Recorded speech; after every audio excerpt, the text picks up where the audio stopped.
बिस्मिल्लाहिर्रहमानिर्रहीम, अस्सलाम वालेकुम। माय नेम इज़ सफ़र एहसान and this is your channel physics का सफ़र।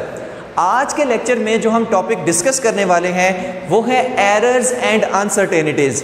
सबसे पहले आज के लेक्चर में हम देखेंगे कि ये एरर्स क्या होते हैं, एरर्स की टाइप्स कितनी होती हैं, उन टाइप्स को हम डिफ़ाइन कैसे करते हैं और उन एरर्स को हम रिमूव कैसे करते हैं। उसके बाद लास्ट में हम देखेंगे कि ये अनसर्टेनिटी इन अ मेजरमेंट क्या होती है। लेकिन सबसे पहले एरर्स। अब एरर का नाम तो आपने पहले भी कई दफ़ा सुन चुके हैं। एरर मतलब गलती। अगर आप किसी इंस्ट्रूमेंट से कोई वैल्यू मेजर कर सकते हैं तो आप 110% श्योर नहीं होंगे कि वो वैल्यू बिल्कुल एक्यूरेट है, उसमें कोई ना कोई एरर लाजमी होगा। अब वो एरर कितना है और उसको हम कैलकुलेट कैसे करते हैं वो चीज़ देखते हैं।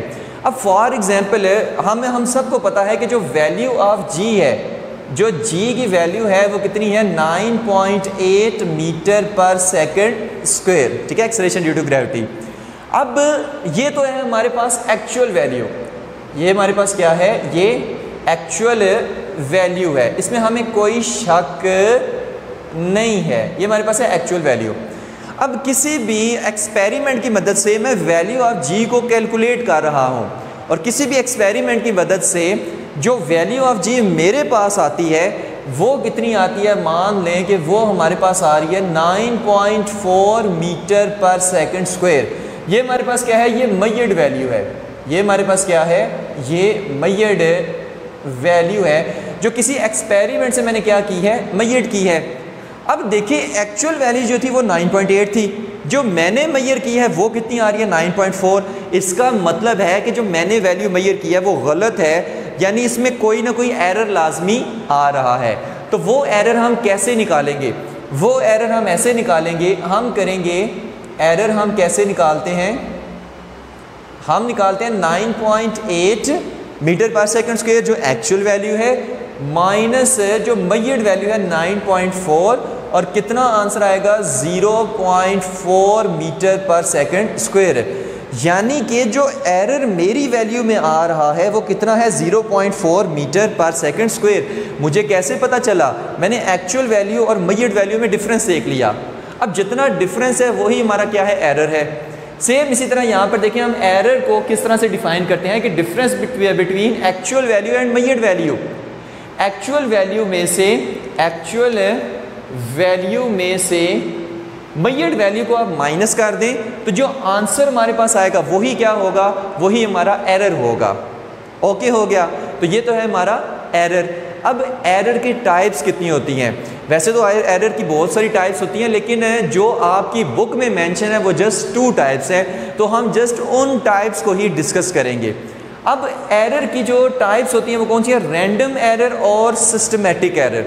रैंडम एरर और सिस्टमेटिक एरर, इन पे जाने से पहले सबसे पहले हम रीज़न को भी देख लें कि एरर आ तो गया है, इसकी रीज़न क्या क्या हो सकती है। ठीक है, नेग्लिजेंस और इनएक्सपीरियंस ऑफ पर्सन, कि नेग्लिजेंस हो सकता है ये लापरवाही हो इंसान की, जब वो मेजरमेंट ले रहा हो तो कोई ना कोई उसने लापरवाही की हो।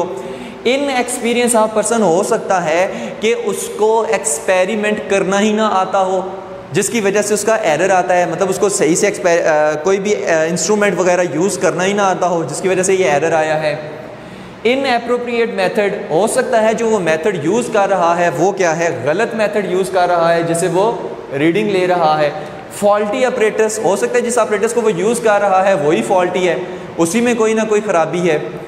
नेक्स्ट है इम्परफेक्शन ऑफ ह्यूमन सेंसेस है, इसकी बात हम करेंगे अनसर्टेनिटी वाले टॉपिक में जाकर। ठीक है, तो हम बात कर रहे थे कि एरर्स की टाइप्स कितनी होती है, रैंडम एरर और सिस्टमेटिक एरर। ये आपके शॉर्ट क्वेश्चन में आता है कि how many types of error, कि कितनी टाइप्स होती हैं एरर्स की और वो कौन कौन सी हैं। ठीक है, सबसे पहले हम डिस्कस करते हैं रैंडम एरर को। रैंडम एरर क्या है कि when repeated measurements of quantities gives different results under same condition is called random error.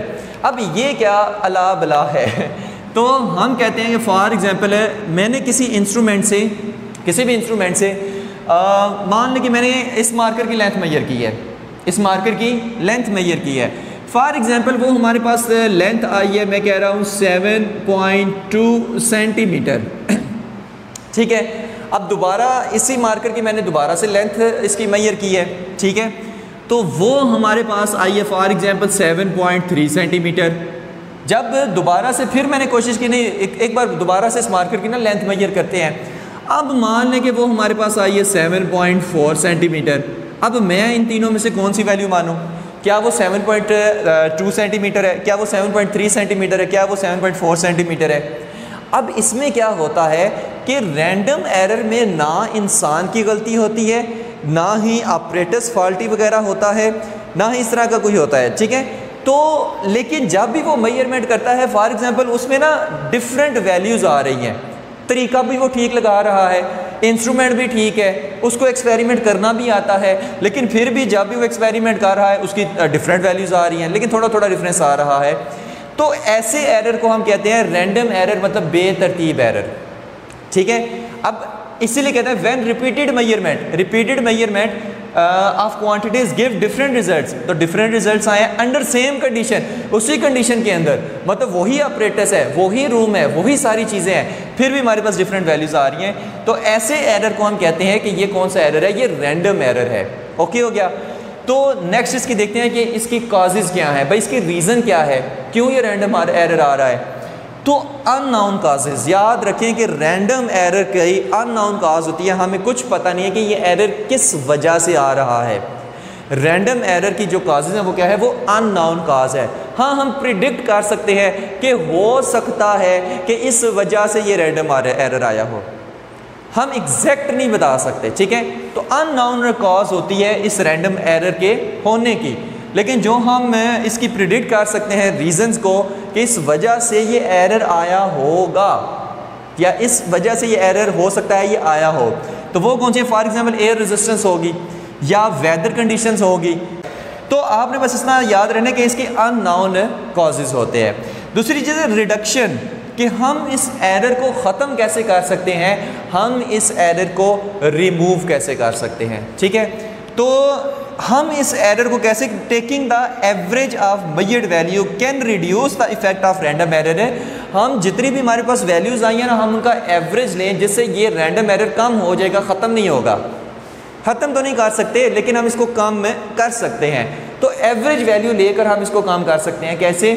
7.2 plus 7.3 plus 7.4 divided by 3 कर दें। एवरेज वैल्यू हम कैसे लेते हैं?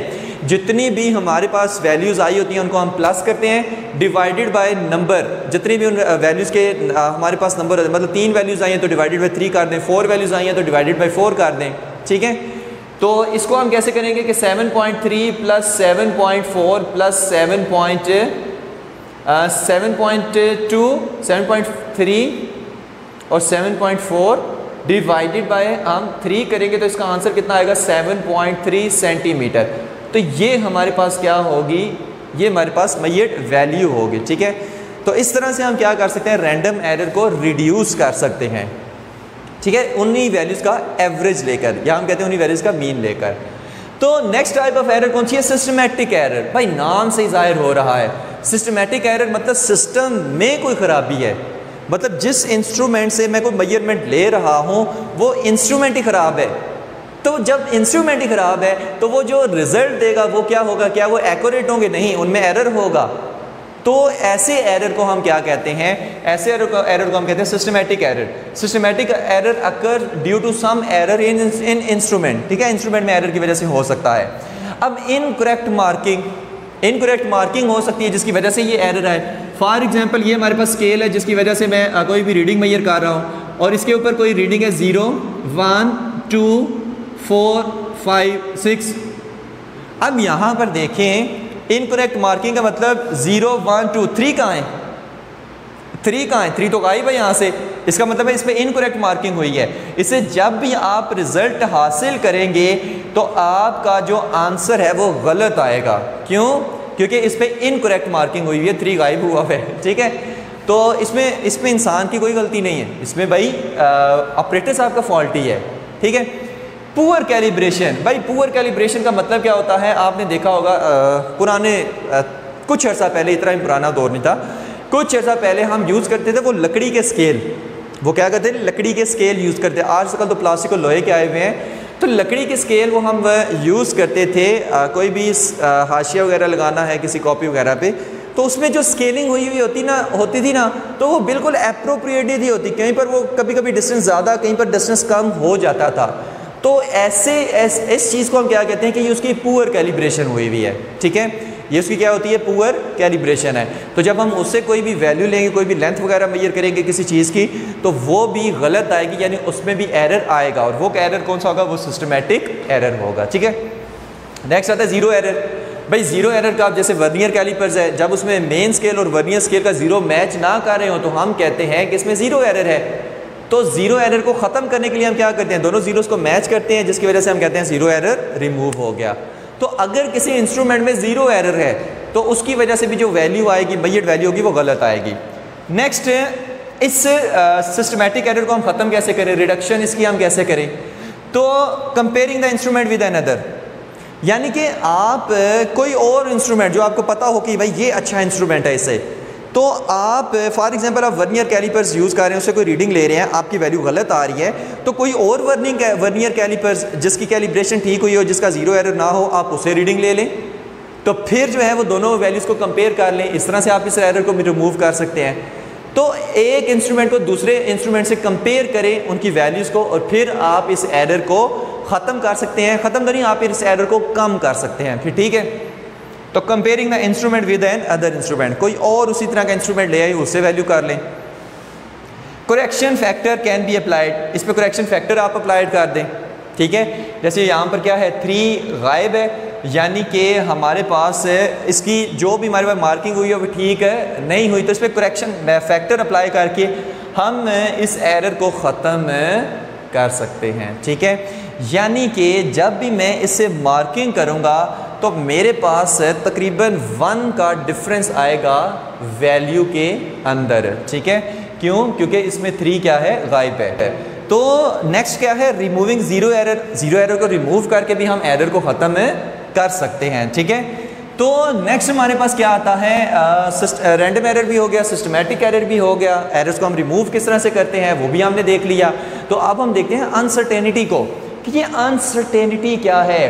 अनसर्टेनिटी मतलब गैर यकीनियत, कि हमें किसी चीज़ में, किसी वैल्यू में अगर डाउट हो तो उसी चीज़ को हम क्या कहते हैं, अनसर्टेनिटी। अनसर्टेनिटी मतलब अगर किसी वैल्यू में आपको डाउट है, तो मसलन डाउट किस तरह से, फॉर एग्जांपल मैंने इस मार्कर की लेंथ मेजर की है, ठीक है, ये मार्कर नहीं, इस मार्कर की ये जो कैप है मैंने इसकी लेंथ को मेजर किया है। अब इसकी लेंथ को मैंने मीटर रॉड से मेजर किया। फॉर एग्जांपल जो इसकी लेंथ आई है ना, वो आई है 2.0 सेंटीमीटर, 2.0 सेंटीमीटर। क्या ये वैल्यू बिल्कुल एक्यूरेट है, क्या ये वैल्यू बिल्कुल एक्यूरेट है, क्या इसमें कोई डाउट नहीं है? भाई है, डाउट है। अब डाउट मुझे क्या है, मैं कह रहा हूँ भाई 2.0 सेंटीमीटर, किसी भी इंस्ट्रूमेंट से मैंने इसकी वैल्यू को कैलकुलेट किया, फॉर एग्जांपल मीटर रॉड से ही, तो मैंने कहा इसकी 2.0 सेंटीमीटर वैल्यू आई है, लेकिन इसमें मुझे अनसर्टेनिटी है कि आया ये ठीक है या नहीं है। अब अनसर्टेनिटी क्या है, हो सकता है इसकी वैल्यू 2.0 ना हो सकता है इसकी वैल्यू 2.01 हो सकता है इसकी वैल्यू 2.02 हो सकता है इसकी वैल्यू 2.03 हो, ठीक है। तो ये मुझे क्या है, ये इसमें अनसर्टेनिटी है, ये मुझे इसमें डाउट है कि हो सकता है कि जब मैं सेकंड डेसिमल प्लेस तक देखूं तो इसका आंसर ये आए। अच्छा, मैंने कहा नहीं भाई, इसको मैं अब वर्नियर कैलिपर से मालूम करता हूँ, मैं इसकी लेंथ को वर्नियर कैलिपर से मालूम करता हूँ। अब उसने इसकी रीडिंग दी, उसने इसको रीड किया 2.0, मैंने कहा वाह भाई, अब तो मैंने इसको 2 डेसिमल प्लेसेस तक चेक कर लिया है, इसका मतलब है ये वैल्यू एक्यूरेट है। लेकिन नहीं, अभी भी मुझे अनसर्टेनिटी है। अनसर्टेनिटी क्या है, हो सकता है इसकी वैल्यू 2.001 हो सकता है 2.002 हो सकता है 2.003 हो, लेकिन डाउट आ गया ना, इसका मतलब है अभी भी मुझे इसमें अनसर्टेनिटी है। तो आप अनसर्टेनिटी को कभी भी ख़त्म नहीं कर सकते, अनसर्टेनिटी को कम कर सकते हैं। जैसे 2.0 सेंटीमीटर हमारे पास मीटर रॉड से वैल्यू आई थी तो अनसर्टेनिटी ज़्यादा थी, जब वर्नियर कैलिपर से 2.00 आई है तो अनसर्टेनिटी कम हो गई है। इसी तरह अगर फॉर एग्जांपल स्क्रू गेज से मेजर करते हैं तो 2.000 आई तो अनसर्टेनिटी और कम हो जाएगी, लेकिन चौथे डेसिमल प्लेस में मुझे डाउट हो जाएगा।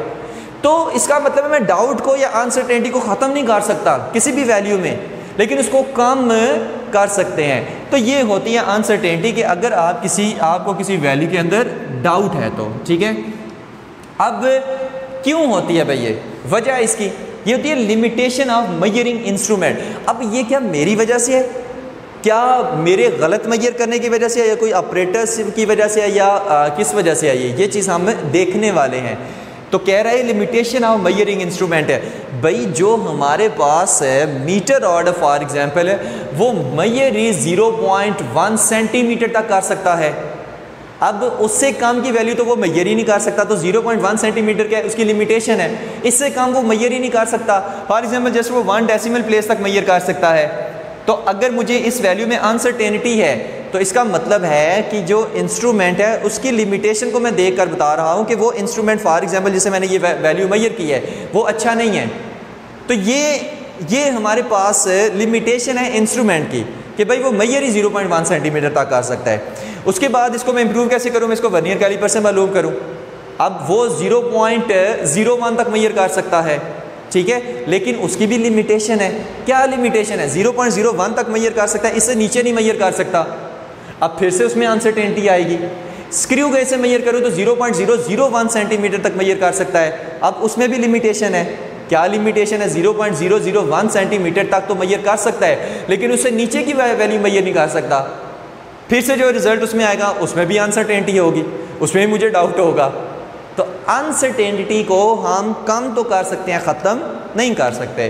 तो लिमिटेशन ऑफ मेजरिंग इंस्ट्रूमेंट या लिमिटेशन ऑफ ह्यूमन सेंसेस या इम्परफेक्शन ऑफ ह्यूमन सेंसेस है, तो वो हमारे पास क्या होती है वो चीज़ देखिए। फॉर एग्जांपल मैंने ना एक सिंपल पेंडुलम लिया और सिंपल पेंडुलम में मैं इसकी एक वाइब्रेशन के टाइम को कंप्लीट कर रहा हूँ, कंप्लीट नहीं कर रहा, मेजर कर रहा हूँ। अब यहाँ से क्या हुआ, ये बॉब जो है ये फॉर एग्जांपल मैंने यहाँ से छोड़ा, इस पॉइंट से मैंने इसको छोड़ा और यहाँ से ये इधर गया, इधर से वापस गया, तो एक वाइब्रेशन कंप्लीट। अब एक वाइब्रेशन में जितना टाइम लगता है उसको हम टाइम पीरियड कहते हैं। फॉर एग्जांपल वो हमारे पास आया 2 सेकंड। कितना आया, 2 सेकंड, इसकी एक वाइब्रेशन का टाइम, यानी टाइम पीरियड 2 सेकंड आया। क्या मैं 100% श्योर हूँ कि इसका टाइम पीरियड 2 सेकंड ही आया? क्या मुझे इसमें अनसर्टेनिटी है? भाई बिल्कुल है। क्यों? हो सकता है कि यहाँ से हो के जब वो जो बॉब है, जो छोटा सा बॉल सा होता है, वो जब यहाँ पर आया है तो हो सकता है जब मैंने स्टॉप वॉच को बंद किया है तो बिल्कुल एग्जैक्ट टाइम पर मैं उसको बंद नहीं कर सका। हो सकता है कि जब वो यहाँ पर आया है, यहाँ पर आके थोड़ी सी देर के लिए रुका है, तो वहाँ पर ज़ाहिर है मैंने स्टॉप वॉच बंद करनी थी क्योंकि मुझे टाइम पीरियड मालूम करना है सिर्फ एक वाइब्रेशन का। हो सकता है उसके ऑन ऑफ करने में मुझे थोड़ी सी कोई गलती लग गई हो, मुझे उसमें अब अनसर्टेनिटी हो जाएगी कि आया कि मैंने उसको एग्जैक्ट उसी टाइम पर ऑफ किया है या नहीं किया जब एक वाइब्रेशन कंप्लीट हुई है, तो अब मुझे इसमें अनसर्टेनिटी आ जाएगी। ठीक है, तो इम्परफेक्शन ऑफ या लिमिटेशन ऑफ ह्यूमन सेंसेस भी हो सकता है या इम्परफेक्शन ऑफ ह्यूमन सेंसेस भी हो सकती है। ठीक है, तो ये था हमारा आज का lecture, errors and uncertainty. Hope so कि आपको समझ आ गया होगा। Thank you very much. अल्लाह हाफिज़।